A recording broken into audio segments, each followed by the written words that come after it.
기흥역 관련해서 동영상을 만들어 볼까 하는데요. 세 번째 동영상입니다. 첫 번째 동영상은 기흥역 재건축, 재건축도 정답이다.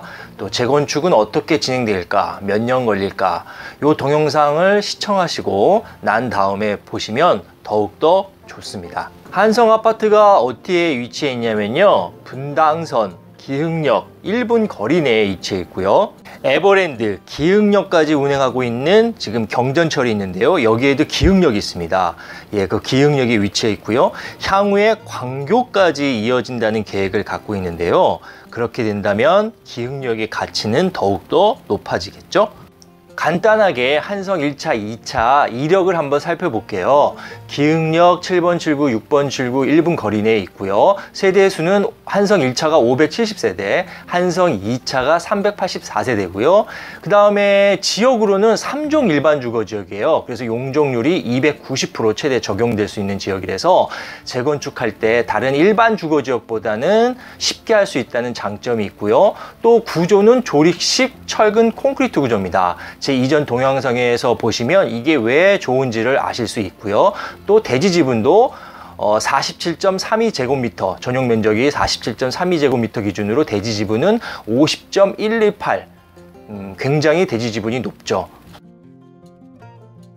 재건축이 쉽게 되겠어요? 이런 이야기들 많이 하시는데요. 네, 쉽지 않습니다. 첫째, 추진위원회를 설립해야 되고요. 두 번째, 이를 기반으로 조합 설립 인가도 받아야 되고요. 세 번째, 사업 시행 인가도 받아야 되고요. 네 번째, 관리 처분 인가를 받아야 되죠. 그 다음에 분양도 하게 되고 착공도 하게 되는 겁니다. 한성 1차, 2차 아파트는 현재 1단계 추진위원회 단계라고 보실 수가 있어요.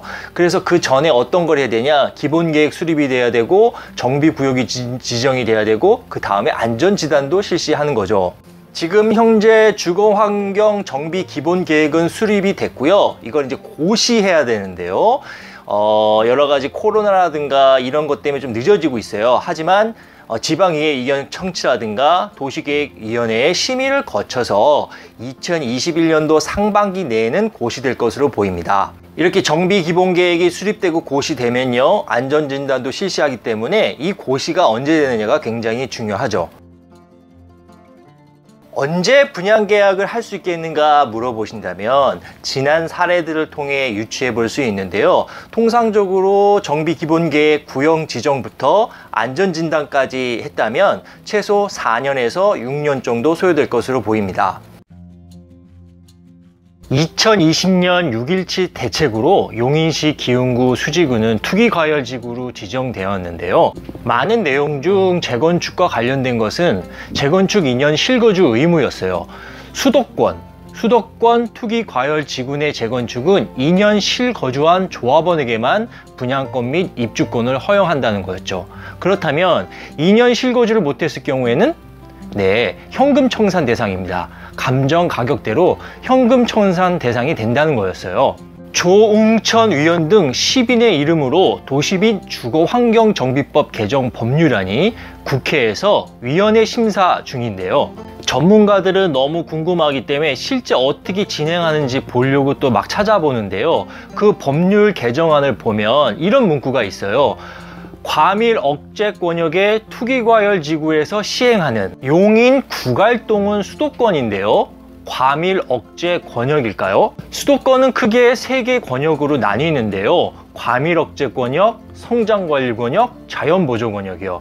이 중 과밀 억제 권역인 경우에만 재건축할 때 2년 실거주 의무가 발생한다는 거예요. 재건축 진행 중인 용인 구갈동은요, 성장관리 권역입니다. 여러분들, 입법 예고 원안으로 통과된다면 2년을 거주하지 않아도 됩니다.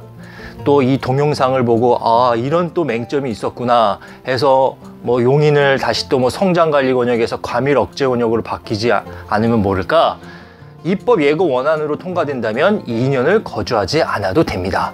재건축 상담에서 중요한 건요, 여러 가지가 있죠. 그 중에서도 저는 이런 법률적 마인드입니다.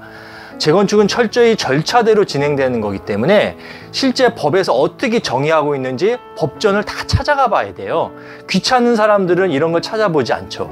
실질적으로 찾아가서 확인하는 이러한 것을 저희는 이제 법률적 마인드, 리갈 마인드라고 하고요. 두 번째는 실제 재건축 추진위원회에서 활동하고 있는 분들에게 이야기를 들어보는 거예요. 추진위원회 의원들이 굳이 과장하면서 이야기할 필요가 없겠죠. 또 이분들의 목표는 재건축이기 때문에 지속성, 관계 지속성이라는 게 있습니다. 근데 우리가 상담을 받을 때 관계 지속성이 없는 사람에게 상담을 받으면요, 좀 과장된 정보로 우리가 상담을 받곤 하죠.